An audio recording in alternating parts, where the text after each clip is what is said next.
Vamos a empezar ya el acto por una cuestión de tiempo. Tenemos hasta las 8 la biblioteca abierta y si luego queremos tener un pequeño coloquio acerca de la exposición que haga Fernando, vamos a tener que ir empezando ya.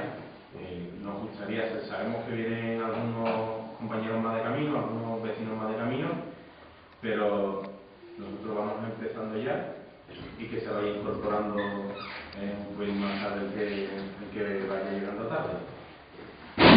Se enmarca esta conferencia o charla, como queramos llamarla, Crisis y Tercera República, en el marco de una serie de actuaciones que hemos organizado este año para la Semana de la República. Como sabéis, el día 14 se celebra el aniversario de la Segunda República Española, que surge y viene, digamos de alguna manera, como expresión popular de la movilización social y de la necesidad de la población española de participar y de tomar un mayor protagonismo político en sus manos. Fernando hará una exposición acerca de, digamos, de alguna manera, hará una exposición, una serie de pinceladas sobre Primera y Segunda República, pero él se va a centrar quizá un poco más en los aspectos de los valores republicanos y cuál es nuestra alternativa republicana. Y luego, si queréis, durante el coloquio, pues ya entramos un poco más o menos en otros aspectos que quizá Fernando no tenga que tocar de pasado. Sin más preámbulo, pues paso a darle la palabra a Fernando. Muchas gracias. Bueno, como bien ha dicho el compañero, es una cuestión de tiempo, tenemos que empezar pronto. Quería más o menos dar una charla que podría teorizarla mucho en el sentido de por qué se hacen determinadas cosas, bueno, de temas de la República y tal. Me gustaría teorizar mucho, dar bastantes argumentos. Lo que pasa es que esos argumentos los vamos a dar muy de pasada porque son muchas cosas las que queremos decir y poco tiempo, digamos, el que tenemos, aparte de que queremos que después también tener coloquio. Nosotros, en nuestro caso, de lo que va a estar la charla, básicamente, muchas veces cuando estamos en alguna manifestación, sobre todo en cuestiones de la crisis, en cuestiones de recorte, generalmente siempre se ven alguna otra bandera republicana por ahí. Normalmente, cuando alguien pregunta sobre el tema siempre suele decir, yo hablo con alguien con esta cuestión de la República, me dicen, bueno, ¿y qué tiene que ver la República en el hecho de cambiar la jefatura del Estado, el hecho de que no haya rey con el tema de la crisis? O en otro punto de vista, bueno, ¿y la crisis qué es lo que tiene que ver con lo que está cayendo? ¿A qué viene ahora de República? Generalmente esta es un poco el argumento con lo que mucha gente nos quiere decir y quiere, digamos, no poner en valor el tema republicano. Se habla mucho de República, se habla mucho de símbolos, se ignora mucho la Segunda República, pero en este caso lo que queremos hablar ya es de la Tercera República.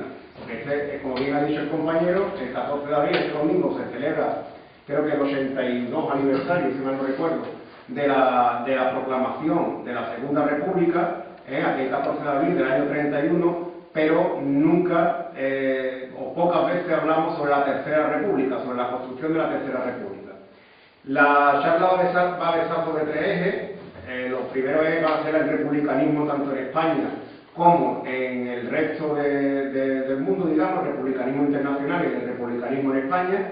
Tendríamos que tocar un poco el tema de la transición y después, evidentemente, hablar del momento actual en el cual nos encontramos, el momento histórico en el cual nos encontramos, que es la crisis actual, que ya les adelanto, que lo voy a decir y lo he dicho muchas veces, esta es la peor crisis que se ha vivido de la época que no conocemos. Antes era la crisis famosa del 29, aquella en la que se decía y que se tiraba la gente de los rascacielos de Nueva York cuando se quedaban prácticamente de la noche a la mañana sin nada, y bueno, hoy no se tiran porque los rescatan, pero es una crisis peor que la que en aquel momento estamos. En la cuestión histórica tendríamos que hablar en principio de la primera Constitución republicana. La primera Constitución republicana aparece en Francia en 1793 y ya viene rompiendo un poco los moldes de aquella etapa histórica. Se habla de la libertad, igualdad, de la seguridad y de la propiedad en el sentido de que una persona, si no tiene los elementos básicos para poder vivir, no puede en ningún momento ser libre. Una persona que no come no es libre. Una persona que no puede dar de comer, por ejemplo, a su hijo, esa persona tampoco es libre. Y eso muchas veces conocemos ciertos casos que la gente se vende por 2 duros, precisamente algunas veces por necesidad. También hablaba de la soberanía del pueblo, del sufragio universal, en este caso solo de los hombres, se abole la esclavitud y se empiezan a reconocer derechos como la educación, el trabajo y asistencia. He puesto también el primer párrafo de la Constitución porque creo que la verdad de aquella Constitución, tengan ustedes en cuenta que estamos hablando del año 1793, que ya hace más de 2 siglos de aquello, y que en este párrafo hablaba incluso del derecho de insurrección por parte de los franceses en ese caso, en caso de que llegara algún tirano e intentara abolir, digamos, aquellos derechos del ciudadano que tenían en ese momento. Pónganlo ustedes, estamos hablando de épocas históricas muy lejanas la una de la otra, pero tengan en cuenta ustedes lo que está pasando hoy. Hoy el tirano se llama mercado, pero nosotros no tenemos el derecho de insurrección en este caso, ni siquiera los que hemos elegido, tienen ese, o se creen con ese derecho de poder hacer nada contra ellos. Los mercados, en este caso, sería el tirano, pero ya en 1793 este derecho ya se estaba reconociendo. En la cuestión del republicanismo español, hablamos de la Primera República, que duró bastante poco, se redactó una constitución que se llegó a redactar, pero no a debatir, y en esta Primera República viene en el marco histórico de la Primera Internacional Obrera, de la visita de Farel y el anarquista aquí a España, o de la Comuna de París que estaban cerca. La redacción de esa constitución, de esa primera constitución de la Primera República, que ya digo, no entró en vigor, fue una constitución basada básicamente en estaba bebiendo de aquella época histórica, que es la del marco histórico que viene aquí en la pantalla. La Primera República, y estamos hablando del año 1873, ya traía una parte, digamos que rompía, ejercía una ruptura sobre lo que se estaba dando, sobre las monarquías absolutistas que venían y toda la etapa histórica en la cual se estaba insertando esta Primera República, y hablaba de que ya existía una estructura donde los estados, o sea, de lo que es la división regional de España, de darle poder a la descentralización administrativa, darle poder a los municipios. O sea, si ustedes superponen o comparan lo que había en aquella república con lo de hoy, se está haciendo precisamente lo contrario. Si aquello era una descentralización, que en aquella época histórica que estamos hablando que veníamos de las monarquías absolutistas, en aquella era, esta Primera República ya daba esos pasos de descentralización, lo que están haciendo ahora precisamente es el caso contrario, que es la recentralización, precisamente con un anteproyecto que están haciendo ahora que se llama de reforma de la administración local y que va a hacer que los ayuntamientos prácticamente se queden para ir a los pregones, poco más o menos. Se le va a dar todo el poder político a los ayuntamientos, lo están vaciando y pretenden vaciarlo de poder. Se dan en cuenta el marco en el que esta república histórica se encuentra y el marco en el que estamos hoy día. También hablan de la separación de la Iglesia del Estado, la abolición de la esclavitud, que hasta 1898 después no llegó esa abolición, y el inicio de las legislaciones proteccionistas, por ejemplo, la legislación ya se empezaban a reconocer pues prestaciones de derechos de pensión para la viuda, el trabajo se reconocía, se empezaba a reconocer como un derecho, o el seguro de desempleo. Insisto en que tengan en cuenta el momento histórico en el cual nos encontramos.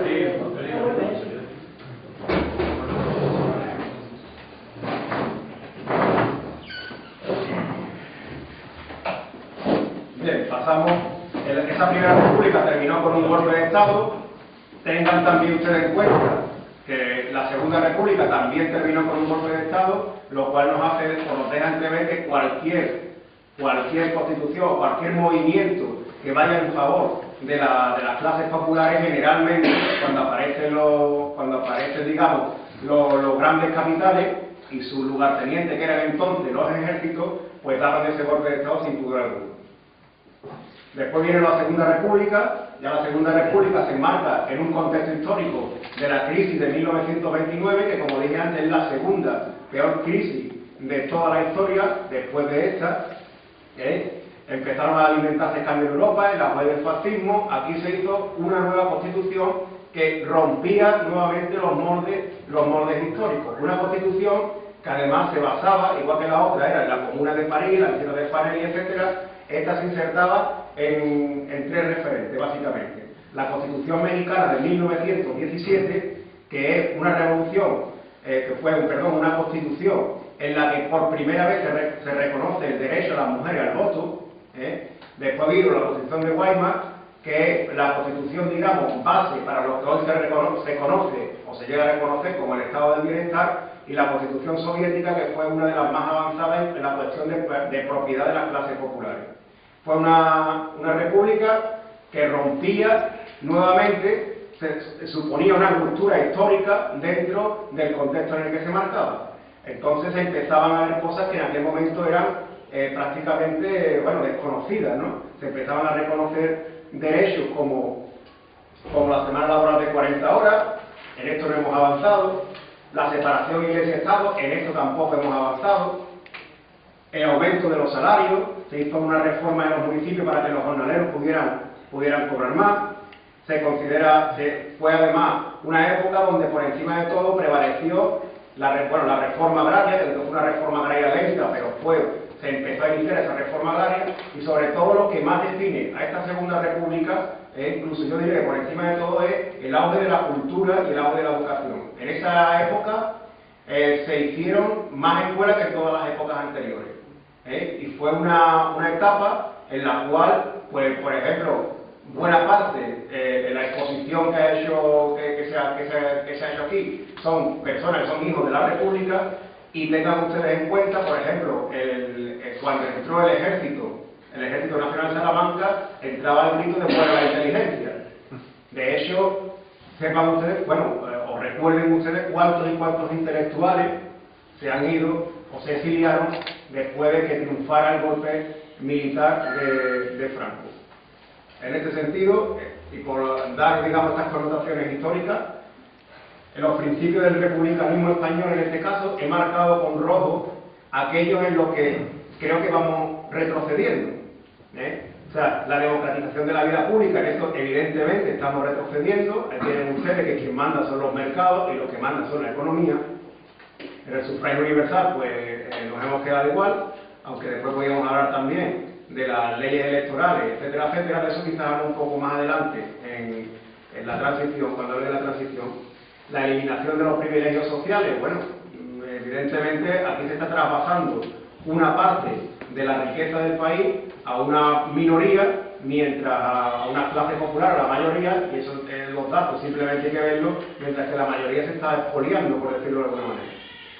En la atenuación de las diferencias sociales, cada vez hay más diferencias entre las clases que más tienen y los que menos tienen. Esa diferencia lo ha llegado incluso a hacer hace poco eco, tantas de ellas, que he dicho que la desigualdad que está habiendo, que se está alcanzando es terrible ya. En la apuesta por la cultura y la enseñanza pública, esto nada más que hay que ver ahora mismo los recortes de dónde vienen. En la supresión de la esclavitud estaría bueno, pero bueno. El aumento del peso específico de los ayuntamientos en la estructura del Estado, evidentemente esto, como he dicho antes, se está retrocediendo de más pasos agigantados en cuestión de la descentralización administrativa del Estado. La reforma agraria, eso evidentemente, hoy hay una mayor concentración por parte de terratenientes de la tierra en menos personas que en aquella época de la República. Si aquella vez se hizo una reforma agraria porque había mucha concentración de tierra en manos de muy pocas personas, hoy día esa concentración de tierra no solamente se sigue, sino que se ha aumentado. Hay más concentración de tierra en manos de pocas personas que en la época de la Segunda República. En la ley de términos municipales, para favorecer a los jornaleros, los jornaleros ya sabemos cómo estamos. Nada más hay que verlo, que cada vez tienen menos trabajo y cada vez tienen condiciones más precarias. El impulso de la enseñanza y la cultura, pues evidentemente, como he dicho antes, cada vez se da menos importancia porque cada vez se le están dotando de menos medios a la escuela y a los colegios. Se está retrocediendo en este apartado. En la apuesta por la paz y en este tema, en la apuesta por la paz, evidentemente hemos entrado en guerras en Afganistán, hemos entrado en guerra en Irak, entramos también en los Balcanes. La Constitución de la Segunda República decía en su artículo 6º que España renuncia a la guerra como instrumento de política nacional. Hoy día se hicieron una serie de, digamos, de apaños en la transición precisamente con uno de los objetivos que era que España entrara en la OTAN. Cosa que después consiguieron, pese a, en principio, oposición del PSOE, pero que después se unieron para poder entrar en la OTAN. Hoy día la paz no es un instrumento de política nacional en este país. Y el respeto escrupuloso de la legalidad internacional, bueno, yo aquí simplemente diría, por ejemplo, los desahucios. Hace poco Europa ha dicho que los desahucios aquí en España son abusivos y evidentemente no hay ese respeto a la legalidad internacional solamente cuando conviene que ese respeto pues interese a los grandes capitales. Esto es un poco para fijar un poco qué han sido las repúblicas en España, qué era la república, la primera constitución republicana, poco más o menos para que cuando marquemos, porque tenemos una propuesta concreta de Tercera República, por lo menos unas pautas para el debate de Tercera República, pero lo que queremos en este caso, siempre preguntarnos, cuando hablemos de república, no ceñirla simplemente a un cambio en la jefatura de Estado. Yo creo que tendríamos que preguntarnos y preguntarle a todo el mundo exactamente qué república queremos nosotros, cuál es la república que queremos. Porque la República de Chile, cuando estaba Pinochet, era una república, o la República de Portugal en los años 70, eso también es una república, o Italia hoy día también es una república, y prácticamente es igual que España. Entonces, cuando queremos aquí traer un coloquio que hable sobre crisis y Tercera República, queremos que esa Tercera República sirva de ruptura, que rompa precisamente con la época en la que vivimos ahora. En la época de crisis es lo que queremos hacer. De la transición también habría que hablar un poco. Bueno, de la transición se podría hablar mucho, lo que pasa es que yo creo que eso daría un debate para bastante más tiempo, como lo que queremos es más o menos dejar una serie de ideas para la reflexión, que tengamos una serie de ideas, unos principios para que podamos debatir sobre ello y reflexionar sobre ello. Pero más que de la transición voy a hablar de donde se cristaliza todo ese proceso de la transición, que es la Constitución. La Constitución española, que nace ya con contradicciones y ambigüedades, en el artículo 14 de la Constitución española habla de que todos los ciudadanos son iguales ante la ley, pero en el 56.3 dice que el rey es inviolable. Yo les pongo un ejemplo: el 4 de diciembre del año pasado tuvo el rey una demanda de paternidad en Madrid. Le dijeron, oye, que somos niños huérfanos, nosotros creemos que el rey es nuestro padre. Y le dijo, pues bueno, que nosotros no podemos citar al rey. No lo podemos citar porque es inviolable, y como es inviolable no lo podemos citar. Ya si hablamos del caso no y todo esto, el rey, si mata a alguien no lo puede citar. O sea, estamos en este tipo de legalidad. Si el rey matara a alguien, el rey no podía ser citado a declarar y no podía ser en ningún momento imputado. Por lo tanto, el artículo 14 está totalmente contrario, o sea, tiene, digamos, esa contraposición con el artículo 56.3. De hecho, el artículo 117.1 dice que la justicia se administra en nombre del rey. Por lo tanto, no pueden imputar al rey precisamente esa justicia que está dada en nombre de ellos. Después, esta Constitución se compone, aparte de la monarquía, pues se compone también de una serie de artículos, de los cuales los artículos por lo que en un cierto momento el Partido Comunista en la época de la transición tragó, era precisamente porque había artículos que eran de carácter muy social y dijeron, bueno, nosotros tragamos por el rey, pero ustedes hacéis esta parte social. Bueno, pues aquello se ha demostrado hoy día de que fue un auténtico engaño. Por lo tanto, esta Constitución entiendo que no debe representar a aquellas personas que abogamos, digamos, por los cambios sociales o porque se hagan cambios que estén, digamos, dados para la mayoría. O sea, que haya cambios en los que la mayoría sea la principal, digamos, el interés sea para la mayoría.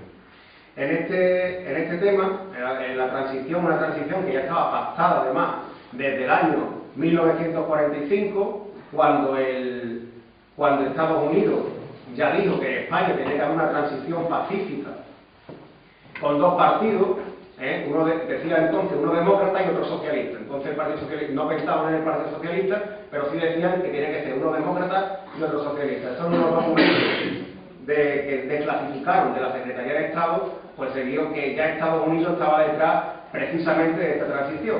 Y además hay un chiste muy curioso que hay por ahí, donde aparece una persona, digamos, adinerada, una persona oronda, y que viene a decir poco más o menos que una vez que se da la transición, dice, bueno, si esto era la transición, haberlo dicho y lo hubiéramos traído antes. Pues prácticamente entre la transición, o sea, entre lo que se llama la democracia y la época franquista, simplemente cambió que se levantaron los partidos políticos. Por lo demás, hoy día mandan los mismos que mandaban en la época franquista. Ya digo que esto de la transición es un tema mucho más amplio de hablar, pero por lo menos quedémonos la idea. Hoy se incumple artículo de la vivienda, el artículo 47, hoy se incumple el artículo 31, donde dice que tiene que pagar más el que más tiene, hoy no paga más el que más tiene. No solamente no paga más, digamos, sobre el papel, sino que después tiene mecanismos para evasión de impuestos o para otra cosa que se llama la elusión fiscal, que es mecanismos, digamos, jurídicos que son legales, pero que se van buscando las triquiñuelas para pagar cada vez menos. Entonces, estamos en el artículo de la vivienda, que ya lo he comentado, la negociación colectiva. La negociación colectiva también se la están cargando en la última reforma laboral, que por cierto solamente tiene, el único objetivo que tiene la reforma laboral es bajar los salarios, no tiene otro objetivo que no sea ese, sino bajar los salarios, ni siquiera, bueno, la creación de empleo evidentemente no, pero el objetivo, digamos, es bajar los salarios por efecto de la competitividad. Después hablaré un poco, si da un poco de tiempo, del tema de la competitividad. Y dentro de este agotamiento de la transición, y dentro de este marco histórico en el que se insertaba la República, hoy día nos encontramos en una crisis que no es una crisis solo, es una unión de varias crisis. Además, una se alimenta con la otra. No solamente es una crisis financiera, no solamente es una crisis económica, también es una crisis productiva. Hoy España está produciendo aproximadamente a un 70% de su capacidad, o sea, que con el 70% que está produciendo ya sobran productos en el mercado. Existe evidentemente una crisis social, eso nada más que ver la conflictividad. Existe una crisis ecológica. La crisis ecológica, yo creo que como hay otro dato, los datos de la huella ecológica, donde se dice que si todo el mundo consumiera al mismo nivel de España, y España no es el que más consume, pero si todo el mundo consumiera al nivel de España, harían falta 3 planetas para abastecer a la humanidad. O sea, el planeta nos lo estamos cargando. Y yo creo que precisamente este sistema, no solamente el sistema de consumo, simplemente ayuda a que poco más o menos, en poco tiempo, relativamente poco tiempo, este planeta pues, esté dando las últimas bocanadas. De todas maneras, ahí voy a oír una cosa que la verdad que es totalmente cierto. Generalmente las generaciones anteriores siempre se han sacrificado porque las venideras estén mejor. Yo creo que estamos llegando al caso de que esta generación no se está sacrificando por la que viene, sino se está cargando la que viene. Yo creo que es un tema para reflexionar sobre ello, porque creo que la herencia histórica que hemos tenido de nuestros mayores y de nuestros antepasados, creo que poco a poco creo que nos estamos dando, digamos, la talla en ese sentido. La crisis, bueno, hablamos de la crisis alimentaria, la democrática, evidentemente, la democrática por la dictadura de los mercados. Hoy día todo se hace porque lo dice el mercado. Hoy la crisis institucional, pues hoy nada más que hay que ver, bueno, las instituciones no tienen credibilidad ninguna, los políticos no tienen credibilidad ninguna. Esto es un tema bastante peligroso, porque si quitamos los políticos, pues viene otro Franco y ya está. O sea, puede venir un Franco, como pasó en el 29, por la época de la Alemania nazi, pues puede venir un Hitler. Entonces, los políticos son necesarios, pero depurar a los políticos también es necesario, evidentemente. Y la crisis actual se enmarca dentro del mercado, dentro de la competitividad y dentro de un crecimiento prácticamente sin fin. El crecimiento sin fin, cuando se hablaba, si ustedes, vamos, en la época de la que se llama de bonanza, recuerdan aquella época que el que ganaba, digamos, el discurso siempre, el debate que se daba, están dentro de aquí, el debate que daba Zapatero, el debate que después que daba Aznar también. Vamos a superar el Producto Interior Bruto a Italia, vamos a llegar a Francia, ahora vamos por Francia, y esto parece una carrera. El crecimiento de un 3%, por ejemplo, significa vamos a tener más riqueza que el año anterior. Volvemos a lo de la crisis ecológica. Si seguimos creciendo, ¿hasta dónde vamos a llegar? Porque el planeta, para empezar, revienta por algún sitio. Y después de que el crecimiento genera empleo, eso es una auténtica mentira. Además, el crecimiento, cuando se está creciendo, y se está creciendo en el Producto Interior Bruto, que un poco más o menos es la riqueza que tiene el país, pues no sabemos exactamente, o deberíamos preguntarnos cómo está creciendo, cuál es el crecimiento que se está haciendo. Se puede crecer precisamente traficando con drogas, se puede crecer creando armas, por ejemplo. Entonces, ese crecimiento deberíamos de preguntarnos de dónde está saliendo ese crecimiento. Y la competitividad, como he dicho antes, porque lo que decía el objetivo de la reforma laboral no era otro que bajar los salarios. Esto no es que lo diga yo porque sea un iluminado, esto lo dijo el Fondo Monetario Internacional, que dijo hace unos meses que el objetivo en España se estaba cumpliendo, que era bajar los salarios. Bajar los salarios para que las empresas que exportan, que son las empresas más ricas, no son las tiendas, no son las pymes, no son las empresas de 100 personas, las empresas que exportan pueden exportar más barato. Al tener un coste laboral más barato, pues exportamos más barato y somos más competitivos. Lo que pasa es que yo creo que o no se enteran o no se quieren enterar de una cuestión, que además es de pura lógica. Si todo el mundo es competitivo y todo el mundo lo quiere crecer exportando, tiene que haber alguien que compre. Porque si alguien no compra, o sea, aquí la competitividad es, yo compito con Italia para tener productos más baratos porque me lo compren en otro sitio. Eso es la competitividad. Que han creado incluso el Ministerio de Economía y Competitividad. Fíjense ustedes la importancia que le da. Esa es la competitividad, no es la competitividad interna de las empresas de aquí, es la competitividad con las exportaciones. De hecho, están exportando, la balanza comercial se está reduciendo. Quiere decir, se está exportando más que antes. Por lo tanto, están consiguiendo el objetivo que querían, que no era ese. Ahora, ¿a quién beneficia ese objetivo? Pues a las grandes empresas, que son las que tienen esa capacidad de exportar a otro sitio. El principio económico, lo que nosotros entendemos que debe ser un principio económico básico para una alternativa republicana, es que la economía se supedite al ser humano y al medio ambiente. Si yo quiero hacer un campo como se quería aquí en Morurio, si quiero hacer un campo de golf, no sé de dónde traerme el agua, me lo voy a traer de los acuíferos de Doñana, o de los acuíferos que abastecen a Doñana, bueno, vamos a hacerlo porque vamos a crear no sé cuántos puestos de trabajo, y ya después veríamos cuáles serían los puestos de trabajo, el tiempo que estarían, etcétera, etcétera. Pero lo que habría que mirar, supeditar al medio ambiente, si esto afecta en algún modo al medio ambiente, no se hace. Directamente no se hace. Por los puestos de trabajo han hecho auténticas barbaridades, la burbuja inmobiliaria. O sea, yo creo que tenemos que muchas veces se nos abren los ojos poco cuando escuchamos eso de los puestos de trabajo. Sin embargo, no entendemos que esto es pan para hoy y hambre para mañana. Y la economía que se supedite evidentemente al ser humano. Si hoy ven ustedes en cualquier momento que vean las noticias, la economía es el objetivo de la economía. La economía simplemente de lo que se habla es de crecer. Siempre se habla de que vamos a tener crecimiento, de que vamos... Todas las noticias económicas nunca dicen nada sobre las personas. No hablan sobre qué vamos a hacer con las personas, qué vamos a hacer... Simplemente se dedican a hacer una cosa.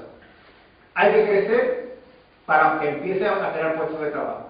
Si ya estamos en una época de decrecimiento continuo, cuando empecemos el decrecimiento ya de por sí genera más decrecimiento, tendremos que empezar a utilizar, en vez del verbo crecer, el verbo repartir. Porque hay suficientes recursos para todo el mundo. Suficientes recursos para todo el mundo. Hubo un autor alemán, creo que de los años 70, que se llamaba Marcusen, que proclamaba el final de la utopía. Decía, hoy día técnicamente es posible que todo el mundo tenga una casa, que todo el mundo tenga medicamentos y que todo el mundo pueda comer. Eso es técnicamente posible. Hoy se produce en el mundo comida para 12.000 millones de personas. y sin embargo somos 7.000 millones. Hay 5.000 millones de personas, de 5.000 millones digamos, en esas diferencias de comida que se tira, para 5.000 millones de personas. Y sin embargo, pues ya saben ustedes la cantidad de personas que murieron de hambre. Hoy día hay recursos suficientes para crear casas a todo el mundo. Estoy hablando de todo el mundo. Lo que pasa es que en la lógica en la que estamos, evidentemente, no se puede llegar a ese tipo de sistema. Y en la propuesta de Tercera República, la propuesta que hacemos, queremos que sea una república que rompa, como hizo las otras dos repúblicas anteriores, que rompa con el estado histórico o con el criterio, el momento histórico en el que estamos en este momento. Una república que tenga unos determinados valores, unos principios, que tengamos unas ideas para formar esa Tercera República y que no sea simplemente el quitar al rey. Estamos hablando de una república como alternativa democrática y que emane, como he dicho, de los referentes históricos, tanto de la estructura que tenían las otras dos repúblicas, como también como he dicho, la ruptura que tiene que hacer sobre este momento actual. Ahora mismo, todas las alternativas que están dando a la crisis son alternativas que se llaman del movimiento neoliberal, que, para que nos vayamos entendiendo, de seguir en este camino la crisis no va a tener solución nunca. O sea, nunca va a tener solución. En la lógica en la que va, y si no ustedes nada más que tienen que ir a Grecia, hoy estamos como hace 3 o 4 años estaba Grecia, y dentro de 3 o 4 años estaremos como hoy está Grecia. Y los países, después de todas las medidas, llevan años tomando medidas, y vamos a tomar medidas, todos los países han ido a peor. Incluso Alemania, que parece que es la que ha ido siempre ganando, Alemania también ha ido para abajo. Quiere decir, en esta lógica no salimos. Eso sí, dirán ustedes, bueno, y si no salimos, ¿por qué la siguen haciendo? Hombre, ¿quién se beneficia? ¿Aquí quién se beneficia? Esa cuestión, yo creo que si después Sergio la explica, que se llama tasa de ganancia, el hecho de que los grandes capitales sigan ganando más o menos y sigan teniendo la misma tasa de beneficio que han tenido hasta ahora. Los principios inspiradores, ya hablamos de lo que entendemos como que tiene que hacer esa Tercera República. Uno de los principios inspirados en los derechos humanos. Los derechos humanos parece que solamente, o lo que siempre se nos ha puesto por el televisor, que los derechos humanos son que no se puede torturar, que no se puede tener vejaciones contra las personas, que todo el mundo tiene derecho a tener una nacionalidad, pero los derechos humanos también son derechos sociales. A partir del artículo 22, casi nunca nos dice que a partir del artículo 22 aparece una serie de derechos sociales que, de ser cumplidos hoy, yo diría que esto sería un movimiento revolucionario. El artículo 22 dice que toda persona, como miembro de la sociedad, tiene derecho a la seguridad social y a obtener, mediante el esfuerzo nacional y la cooperación internacional, habida cuenta de la organización y los recursos de cada Estado, la satisfacción de los derechos económicos, sociales y culturales indispensables a su dignidad y al libre desarrollo de su personalidad. Hoy día esto no se cumple. No solamente en otros países, no se cumple aquí en España. Que toda persona tiene derecho al trabajo. Hoy día, casi el 26-27% del paro, España está incumpliendo los derechos humanos. Y esto no es una declaración como tal, sino también está, desde el año creo que 77, Adolfo Suárez dijo, como casi todos los países del mundo, excepto 3 o 4, todos los países del mundo dijeron, estos derechos humanos los hacemos nuestros, los metemos en la legislación y son de obligado cumplimiento también aquí en nuestro país. Toda persona tiene derecho, sin discriminación alguna, a igual salario por trabajo igual. Estos también son derechos humanos. Esto no se cumple tampoco hoy. De hecho, todos los años nos dicen la diferencia entre los salarios de los hombres y las mujeres, ya el que tenga salario.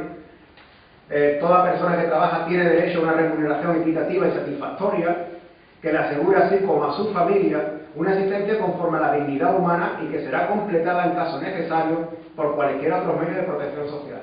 Hoy día que se lo pregunten a Cáritas a ver si esto se está cumpliendo. Toda persona tiene derecho al descanso, al disfrute del tiempo libre y a una limitación razonable de la duración de trabajo y vacaciones periódicas pagadas, dice.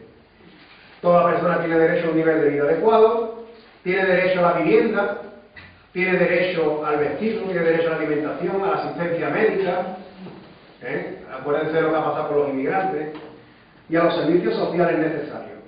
aparte de seguro en caso de desempleo, de enfermedad, de invalidez, de viudez, de vejez, etcétera, etcétera, etcétera.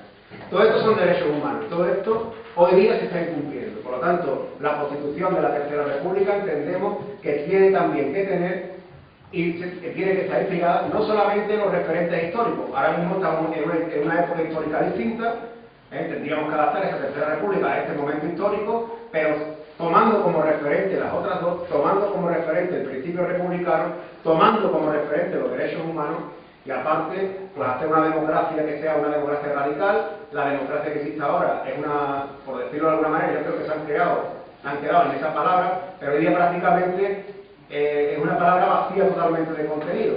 En la cuestión de los partidos políticos, ya idearon, como dije, en el año 45, cómo tenía que ser la transición para que gobernara el bipartidismo, que es lo que se llamaba, como pasó en 1870 y tanto también, que era la restauración canonista, que era prácticamente hoy Cánova, mañana Sagasta, hoy Cánova, mañana Sagasta, el Cánova, mañana Sagasta. Que por cierto, Cánova decía que las constituciones se redactan, se debaten, se aprueban, pero no se cumplen. Eso lo decía Cánova de Castillo, que en la época, estamos hablando ya de hace más de un siglo.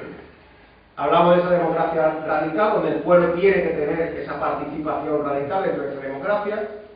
Hablamos de un Estado laico, que eso sigue sin producirse. Hablamos de la paz. Como he dicho antes, ahí ese artículo es un artículo que realmente me encanta, que es el artículo 6 de la segunda, al que he hecho referencia antes, el artículo 6 de la Segunda República, el protagonismo de la educación, investigación, etcétera, etcétera. Ahora la austeridad, transparencia y primacía de lo público. Lo de la austeridad no es lo que están diciendo que es austeridad, lo que están haciendo ahora son recortes, no es austeridad. La austeridad, por ejemplo, no es hacer grandes macroproyectos, como por ejemplo el aeropuerto de Castellón, que es un poco el sumum o el referente en ese despilfarro de dinero público. La austeridad es mirar por cada euro público que se gaste bien. El aeropuerto de Castellón no es gastarlo bien. Y ya que estamos en Bollullo, el Museo de Bollullo tampoco puede gastarlo bien. Aquello fue un despilfarro, igualmente. Entendiendo que para qué queríamos un museo pudiendo haber hecho, por ejemplo, y hacer que la gente pudiera tener más cultura con ese dinero que costó hacer el museo. Lo que pasa es que muchas veces se nos llenan los ojos viendo grandes construcciones. Yo creo que esto forma parte de una nueva cultura que tenemos que hacer. El Estado federal y avanzar hacia una Europa federal en el sentido de descentralizar nuevamente el Estado. Si antiguamente en la Constitución del 78 hablan de que en España existen nacionalidades y regiones, sin concretar cuál es la nacionalidad y cuál es la región, hoy mismo los problemas de Cataluña emanan precisamente del apaño que se hizo en aquel momento. Y por terminar, que es una cuestión de cómo alcanzarla, pues hablamos de un inicio de proceso constituyente, donde la ciudadanía es la que tiene que tomar parte de este asunto. Poquito a poco se va dando cuenta, poquito a poco el movimiento 15M, etcétera, etcétera, se va dando cuenta de que hay algo que hay que hacer con lo que está pasando, muy poquito a poco, muy lentamente, pero se va avanzando en ese sentido, y una concienciación colectiva con estos principios republicanos.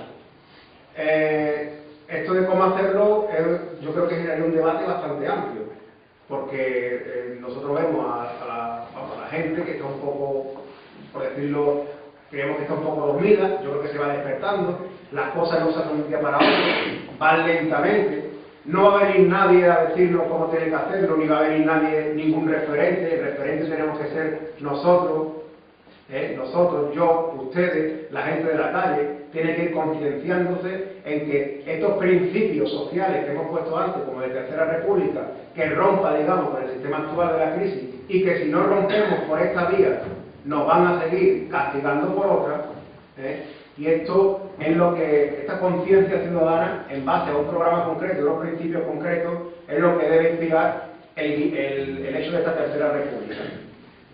Yo, voy a concluir ya.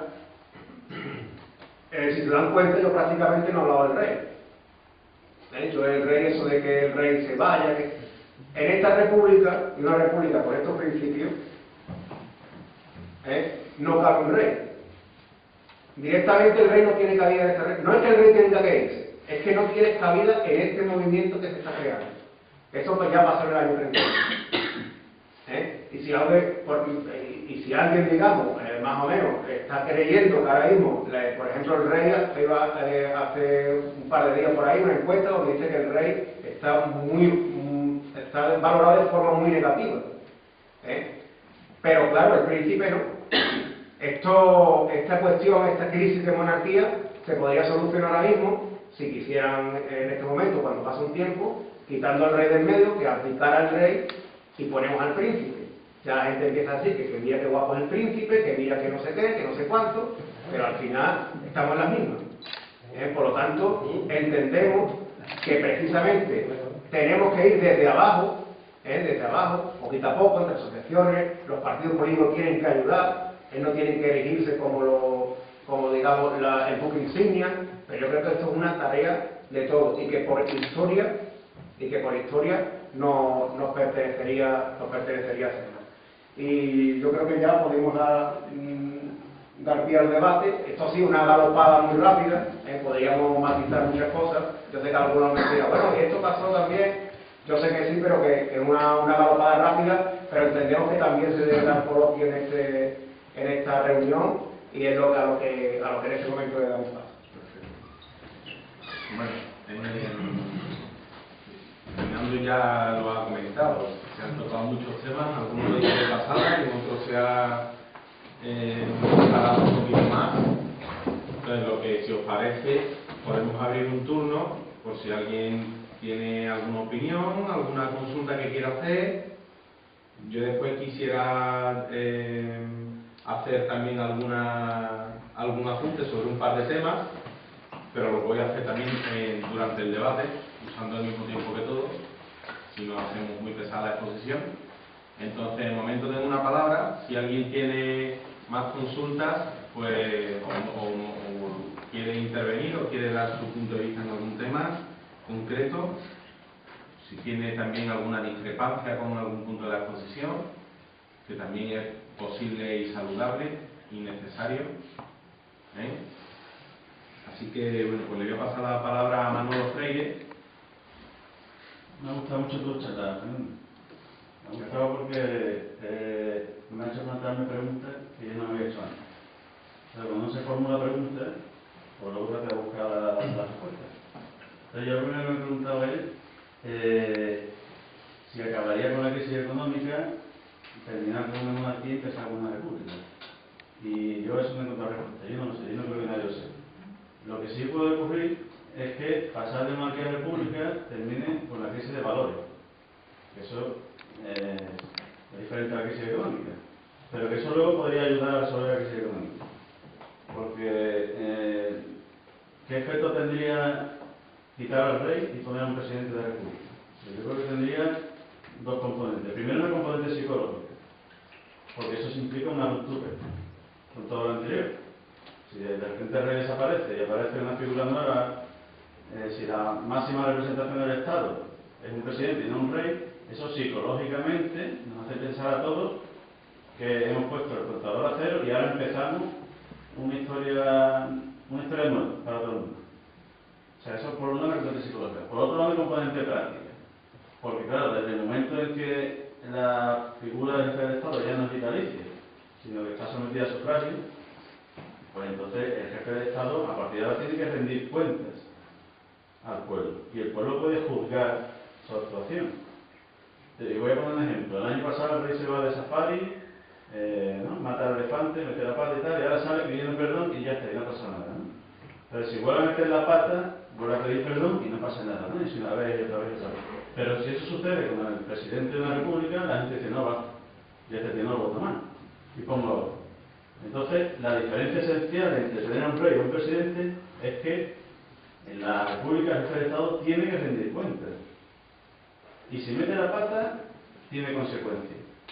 Entonces, que la figura que está más arriba en la pirámide, ¿no?, de la organización estatal pueda ser reemplazada, eso tiene un efecto también psicológico de ahí hacia abajo. Porque claro, entonces se termina, por ejemplo, con la impunidad de los políticos que realizan una mala gestión. Aquí porque tenemos un líder de la oposición y un presidente del gobierno que llevan más de 30 años en política. hace 10 años, porque si tú en España eres un político que metes la pata, no pasa nada. Si metes la mano, en Valencia incluso tampoco pasa nada, te vuelven a votar, ¿no? Pero si el que está más arriba en la pirámide organizativa mete la pata y el pueblo lo sustituye, de ahí hacia abajo hay un efecto dominó. Y entonces los políticos psicológicamente tienen que adquirir conciencia de que si se equivocan tienen que dimitir o que el pueblo los va a castigar. Entonces yo creo que, aunque como tú bien has dicho, tú no has hablado del rey porque no es lo más importante y realmente no lo es. Yo lo que siempre digo es que tiene un efecto psicológico el hecho de que la máxima autoridad no ocupe un puesto vitalicio y tenga que rendir cuentas, que es, en definitiva, pues que los que quieran ocupar un cargo político, antes de hacerlo se planteen, me lo voy a pensar bien, porque si meto la pata, voy a tener que rendir cuentas. Tenía la palabra también Fernando. por el fondo. Fernando, mira, pues yo le felicito por este coloquio porque me parece muy interesante que aquí en Bollo se empiece a ver una especie de debate político. Mientras más abierto y más transparente, pues muchísimo mejor. Y yo felicito a Izquierda Unida porque ha venido haciendo una labor importante. He leído algunos de los volantes que han distribuido sobre la administración municipal, efectivamente, creo que va bien. Pero en cuanto al motivo del coloquio, yo tengo 61 años y casi 50 los he vivido en una república, la República de Colombia, que todas las de Latinoamérica son repúblicas y nos sentimos muy orgullosos de decir que es una república. Así que viviendo ya casi 13 años aquí en España, pues a mí me es casi que indiferente que sea república o monarquía. Pero yo le encuentro un punto muy débil a este asunto, y es que se enfoca el esfuerzo político en algo que me parece que no es el momento. Es decir, a mí me parece, yo cuando estuve haciendo campaña para la alcaldía hace un par de años, encontré que el caínismo que hay en España es muy profundo, es mucho más profundo de lo que se nota en la superficie. Y ese caínismo, si no ha surgido violencia, creo yo que es de alguna manera por el papel del rey. Entonces, el rey sirve de alguna manera como un homogeneizador de ese aspecto, o un catalizador de evitar ese tipo de enfrentamiento que se vuelva cada vez más difícil. Y en medio de esta crisis puede surgir cualquier cosa que estalle aspectos violentos. Entonces, a mí me parece mucho más importante la parte que se refiere a la educación, por ejemplo. Entonces, mientras la gente esté mejor educada y más capaz de pensar por sí misma y decidir por sí misma, entonces me parece que es la parte, por ejemplo, de hacer un proceso constituyente, etcétera, pues sí que me parece importantísimo. De hecho, para mí es una necesidad urgente de España que haya una nueva constitución para evitar que esas mafias políticas de todos los partidos, pero en general en España los partidos principales, Popular y PSOE, funcionan como pues a dedo, o sea, democracia real no existe, o sea, democracia aquí en España no hay, es difícil decirlo, pero la verdad que en el Partido Popular y en el PSOE algo, decide Aznar, nombra a Rajoy a dedo, y lo que diga Rajoy es lo que se hace aquí en España, o sea, ahí no hay debate, y el que se salga de la fila pues se queda afuera. Entonces, yo no he participado en ningún proceso de elección de ninguna de estas personas. Entonces son nombrados a dedo y el ciudadano realmente o lo toma o lo deja. Entonces, ¿qué es lo que pasa en España? Que 10 millones y uno más o menos, que es lo que decide las elecciones, 10 millones votan al otro partido porque lo odian a muerte, porque viene ese caínismo y viene de la guerra civil y viene de más atrás y vendrá de los carlistas y de las guerras de no sé qué y no sé cuándo. Yo por suerte no he vivido eso cuando estaba en mi país. Hay otras cosas, otros problemas más graves todavía posiblemente. Y lo mismo del PSOE. Yo cuando estaba en la campaña hablaba con una persona y si era del PSOE y le hablaba del PP, se le inyectaban los ojos de sangre y viceversa. Y cuando yo vi eso, que lo vi con mi esposa, alucinábamos, decíamos, Dios mío, ¿hasta dónde llega ese odio tan profundo donde la gente puede poner al monigote que quieran, que van a votar a su partido, a sus siglas, a lo que sea, como una cosa, como si tuvieran el cerebro lavado, ¿sabes? Que no son capaces de pensar y decir, este no me... ¿sabes? Y entonces, hagan lo que hagan, votan ese partido, hagan lo que hagan, sean corruptos, hayan hecho mal o lo que sea. Y ese para mí es el enfoque donde la fuerza que está teniendo ahora la Izquierda Unida con la crisis, con la devaluación que está teniendo estos partidos, pues ustedes tienen una oportunidad tremendísima de surgir si plantean un debate que sea, en mi opinión, mucho más fructífero que gastar una energía que lo que va a hacer es polarizar más, porque por ejemplo, si se dice la República no se menciona al rey, pero es que es evidente, no hay que disfrazarlo, o sea, si está ahí, se va contra el rey, ¿cómo que se está contra las Fuerzas Armadas también y se vuelve otra vez a encender la chispa o yo qué sé? Es que no es, la energía a mí me parece lo que he dicho, que en mi opinión, bueno, en mi idea particular política, yo de hecho no quiero ningún partido político, yo pienso que la gente debía votar directamente. Ahora hay algunos congresistas que si la señora está embarazada y está en su casa, desde su casa puede votar, ¿vale? Y esa señora, con todo respeto, ¿qué tiene más que yo quiero votar lo que se va a decidir en el Congreso? Ahora lo de la ley de la nueva ley hipotecaria, pues yo quiero votar, pero no puedo, soy pintado ahí, no pinto nada, y creo que de aquí ninguno. Y entonces hay 200, 300 tíos en España, supuestamente decidiendo por 47 millones, o lo que sea. Y esos 300 tampoco deciden. Decide Rajoy y decide Rubalcaba. Y tienen ahí en el Congreso un tío que levanta los dedos y dice, 1, sí, así con un dedo, 1, sí, con 2 dedos, no, con 3, abstención, o lo que sea, y ya está. Y a callar, y como en el ejército. Hay algunas palabras más, sería, por una cuestión de orden, voy a apuntar una cosa si os parece bien. Voy a limitar el tiempo de las intervenciones, por un motivo muy sencillo, son menos 20 prácticamente, a las 8 nos echan, entonces podemos parar a las 8 y mientras recogemos y tal, pues a lo mejor la chica nos espera que terminemos de recoger, pero no mucho más. Entonces voy a limitar el tiempo de las intervenciones. A los 3 minutos os doy un aviso y a los 3 minutos y medio o 4 os corto la palabra. Lo lamento, pero es que si no, no intervenimos todos, ¿vale? Tiene la palabra Rafael. Hola, buenas tardes.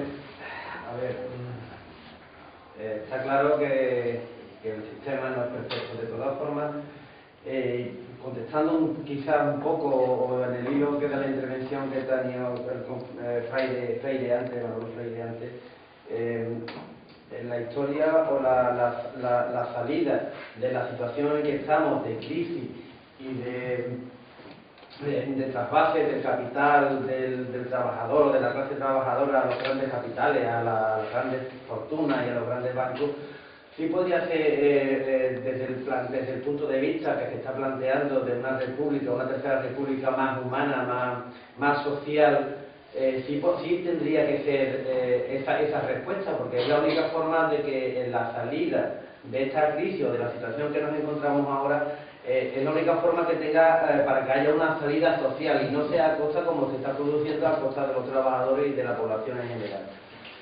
Entonces, bajo esa perspectiva, evidentemente la cuestión del rey es una anécdota, por llamarlo de alguna forma, porque la sociedad en la que vivimos y en la que estamos y con la situación que encontramos, lo que tiene que tener son respuestas sociales. No se puede seguir permitiendo que mientras que los bancos tienen un stock, un montón de viviendas cerradas, esperando a especular con ellas, haya gente que estén echándolas a las calles. Eso es lo que no se puede permitir. Y esas son las respuestas que nos tiene que dar esta tercera república y a la que debemos de ir encaminándonos desde esa perspectiva, desde una república y un sistema político mucho más social en contraposición al capitalismo neoliberal y eficiente que tenemos en este momento. Siguiente palabra la tiene Zambrano. Verás, para ser breve y remontándome un poquito en la historia, en mi familia hemos estado aplastados, pisoteados por 3 casas reales: los Trastamara, los Austria y desde hace 300 años los Borbones. Yo vivo en San Juan de Nazarache, una población donde la población inmigrante es el 30 al 40% de la población. Tengo amigos en esta población, especialmente de la República Dominicana, colombianos también, que han ido en la lista de Izquierda Unida. Y el tema de la monarquía, cuando se le plantea, se habla, o de la república, cuando se plantea, se habla con los extranjeros, le dicen: no, esto es historia de ustedes. No señor, también es historia de ustedes. Llévese usted al rey a la República Dominicana, si tanto le gusta el rey, lléveselo a la República Dominicana, o lléveselo usted a Venezuela, o lléveselo usted a Argentina, si tanto le gusta el rey, lléveselo. Mi familia ha estado aplastada por los Borbones, por los Austrias y por los Trastamara. El rey no es un elemento de quitar violencia, al contrario, es un elemento más de la violencia franquista. Lo impuso un asesino y vivimos todavía a día de hoy, vivimos bajo el terror de esos asesinos.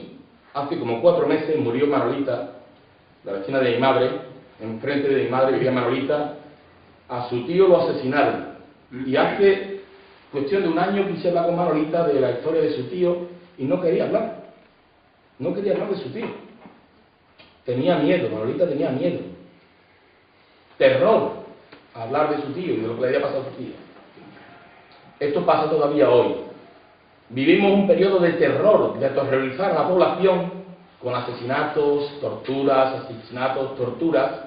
y el torturador y asesino eligió a Juan Carlos de Borbón. Lo eligió él, el pueblo no. Y es el jefe del Estado y el jefe del ejército. Y amparado en ese ejército se ha seguido pisoteando al pueblo español.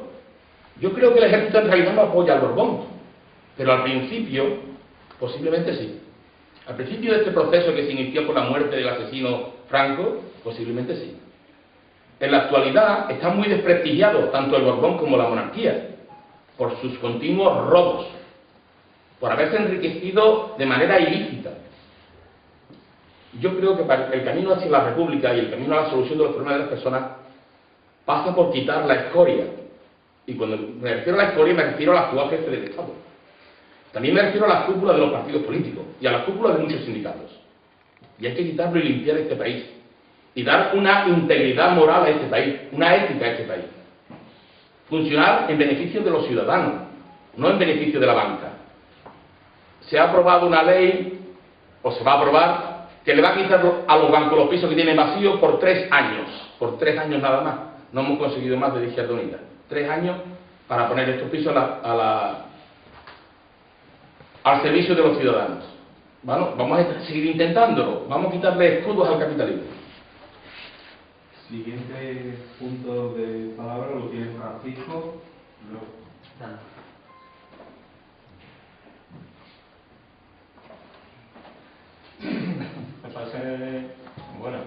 Me parece muy bien estos coloquios, esta charla para formarnos, informarnos.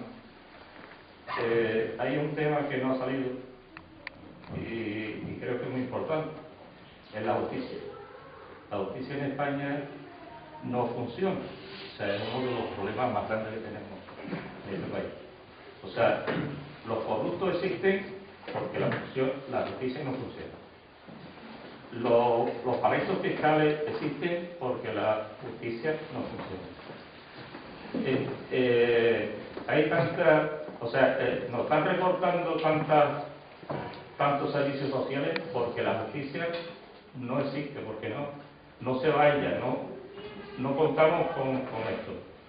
Y bueno, estoy de acuerdo también, por principio, que la República es el gobierno más democrático que hay. O sea, nosotros los ciudadanos elegimos a nuestros representantes, no lo eligen otro señor. O sea, son una serie de temas encadenados unos a otros. Entonces, si existiera una justicia, pues los corruptos de Valencia estarían en la cárcel. Y mucha gente de los que están en el gobierno estaría en la cárcel, no recortando los derechos a los ciudadanos.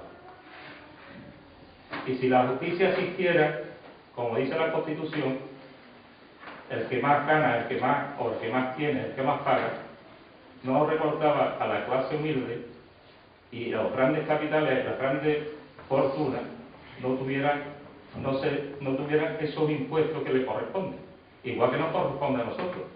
O sea, nosotros estamos pagando por un sueldo mísero un porcentaje de lo que ganamos, estamos controlados perfectamente. Y hay señores que ganando miles de millones, pues encima les devuelven de lo que nosotros pagamos. O sea, la democracia debe estar fundada de otra forma como está, más vigilada, más responsabilidades. O sea, eso es lo que hace falta un poco, a mi punto de vista. Me había apuntado yo la palabra, luego la tiene Fernando. O si os parece, os digo también otra cosa. Como son menos cuartos, cuando termine de hablar Fernando, el que pues se cierra el... Fernando es uno. Sí, ¿no? Fernando. Cuando termine de hablar Fernando, se cierra el turno de palabra. Tened en cuenta que muy bueno tendría que ser yo para estar hablando y a la vez tomando y apuntando las palabras que me digan. Por tanto, ruego que esperéis a que termine, aunque yo ya lo apunto para vez. Bueno, antes de empezar con la idea que yo quería decir, quiero señalarte un dato acerca de lo que has dicho, de la justicia. Hoy creo que ha salido en los medios de comunicación que finalmente el caso de los trajes ha sido sobreseído. Entonces, bueno, es una fecha ilustre, como la muerte ayer de Thatcher, otra fecha ilustre. Entonces, las fechas ilustres son buenos siempre recordarlas porque forman parte también del ánimo y de la versión colectiva, ¿no? En ese sentido, es interesante rescatarlo. La humanidad se plantea, decía Marx, los problemas que puede resolver, y solo los problemas que puede resolver. Para nosotros es importante entender que modelo de Estado y sistema económico y sistema social y cómo se reparte la producción y la riqueza no son elementos inconexos e independientes unos de otros. Forma todo parte de un conjunto inexorablemente unido. Nosotros no discutimos de Tercera República porque nos guste más la bandera tricolor que la rojigualda, ¿no era? O así se llama la bandera en España, ¿no? Manifiesto de conocimiento sobre algunos detalles del monarquismo, así que os ruego que me disculpéis. Pero nosotros no traemos a colación un debate sobre la República porque seamos unos nostálgicos de la Guerra Civil ni de la Segunda República. La traemos a colación porque entendemos que fundamentalmente en este país, que es un país que desde que perdió su hegemonía como primera potencia mundial, es un país que ha quedado lastrado y arrastrado por el desarrollo de las revoluciones burguesas y del sistema económico burgués en todo el mundo entero. Ya el propio Eduardo Mendoza, en su escrito magnífico La pena abierta de América Latina, hacía un ensayo tremendo en apenas las 10 primeras páginas de por qué España no forma parte del vagón de la locomotora de la economía mundial, sino que forma parte más bien del vagón de cola. Y precisamente se sustenta en que como parte de la historia del siglo XX, retrotrayéndonos a la época más reciente, como parte de la historia del siglo XX, tenemos que recordar que hasta la Primera Guerra Mundial la economía española no entra a formar parte de un papel, digamos, protagonista en la economía europea. Es decir, cuando todas las potencias productoras económicas de Europa están en guerra entre sí, luchando por el dominio de los mercados turcos, egipcios, sirios, etcétera, y por el desarrollo de las líneas férreas que llevarían a los descubrimientos de los pozos de petróleo que ya se habían descubierto en la península arábica.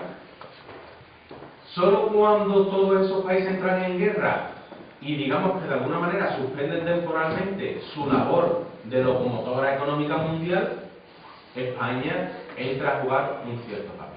Que lo que pasa es que sus fuerzas productivas no están lo suficientemente desarrolladas como para mantenerse como papel protagonista y como economía protagonista. Por lo tanto, terminada la guerra, eran los felices años 20 y para España no tienen de felices absolutamente nada los años 20. Vuelve a recuperar su antigua posición, que es en el vagón de cola de las economías europeas.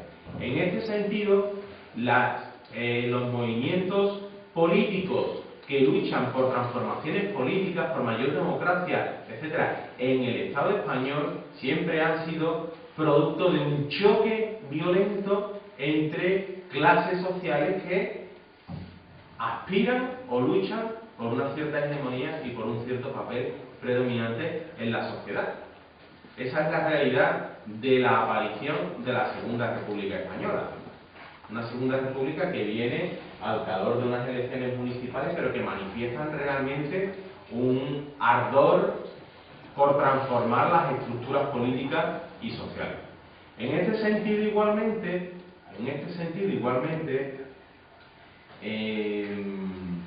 hay un refrán famoso, y voy terminando, hay un refrán famoso que dice que cuando veas las barbas de tu vecino cortar, las tuyas con almorzar. El franquismo, ni la transición es una transición pactada, ni obedece a un plan, sino que la transición es la lucha desesperada porque en España no pasase lo que había pasado en Portugal apenas 3 o 4 años antes. Y es que la dictadura había caído y se había levantado una república, un modelo de república que además no era una democracia light con reconocimiento de los derechos de los partidos y demás. Por lo tanto, la transición española, que es la que marca a la generación que viene por delante y de la que tendremos que sacar lecciones, es fruto de la lucha de las clases sociales, de la población, por transformar los modelos políticos y administrativos del Estado. En ese sentido, la Tercera República tiene que venir pues andando sobre los mismos pasos. La Tercera República no va a ser fruto de ningún regalo y tampoco va a ser fruto de ningún plan y tampoco va a ser fruto de la buena voluntad de todos los entes sociales. Será fruto de la lucha de las personas por transformar las estructuras políticas y por alcanzar mayores libertades. Y en ese papel, y termino ya, la economía jugará un papel preponderante, evidentemente, no puede ser de otra manera. Fernando. Bueno, dos cositas, así muy breve. La primera es felicitar por la charla y por el ciclo, ¿no?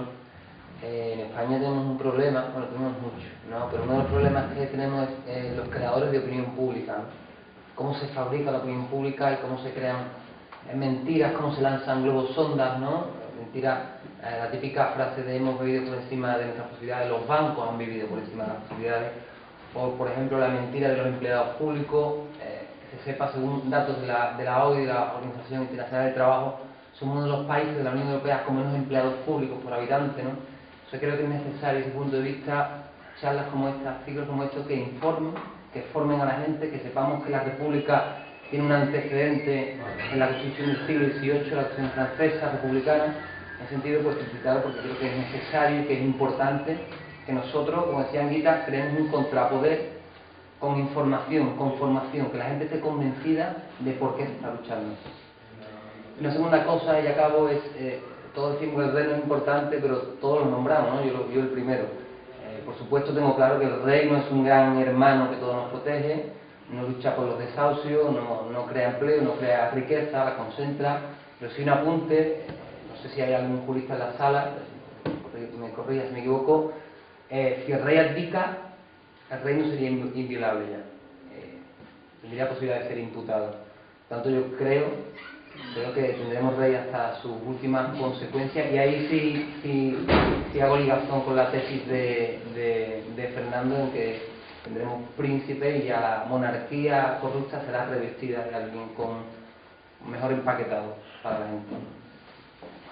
Tiene la palabra Benito, después de que ha terminado Fernando y nadie me ha pedido la palabra. Quedan Benito y Manolo Freire, que me ha pedido puntualizar una cosa que sabe hablar.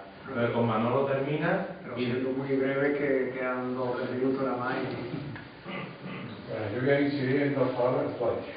Es la que más obra que había aquí, es la más obra en todo esto, estamos prendiendo la mano.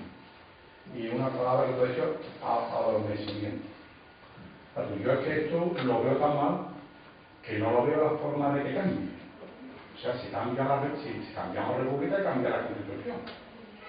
Es más gordo. Una Constitución que ahora mismo que está basado en un modelo bipartidista que los dos partidos no van a ceder a cambiar. Y entonces, mientras la gente de abajo, eso tiene que cambiar la gente de abajo. Hoy ha muerto una persona, un veterano de la versión hace un minuto de silencio, que es José Sánchez. Han muerto de los 96 años. Aquí hay que protestar y hay que decir que no. Y no para decir que no. Entonces yo no veo un mecanismo que haga que eso cambie. Yo te puedo dar un ejemplo. Yo voy ahora mismo a la Pacheca y hay una gente de aquí. Y en la Pacheca, yo te puedo asegurar que se hace un sondeo y está la mayoría del padre viviendo de los padres, tío. Yo es que no sé cómo se va a cambiar eso. Es que no hay forma de cambiarlo. Es que tiene que haber una revolución social, pero terrible de trabajo. Y ustedes como en teoría el partido más a la izquierda, y yo no veo tampoco un partido también que decida va a tener 2 pasos en vez de 1. Estoy diciendo, yo que no lo veo. Pero esto veo que cada vez ha dicho va a peor, pero la gente no reacciona. Aquí estamos casi que aquí todo lo que estamos cobrando. Pero el que no está prejubilado, el que no está profesor universitario, aquí estamos trabajando. Y tú vas ahora, y aquí tenías que estar parado, porque no están.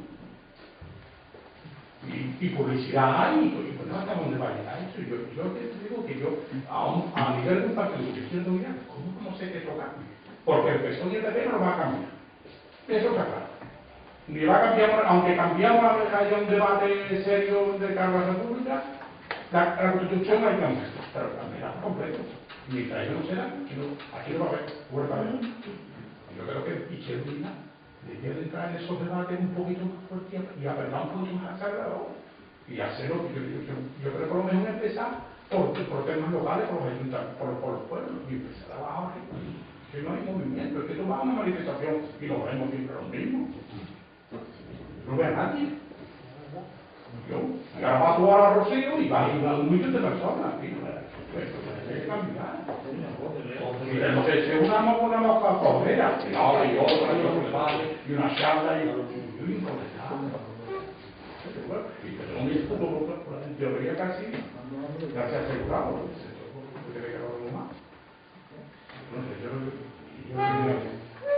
Tiene la palabra Manolo, que va a puntualizar una cosa. Yo solo quería...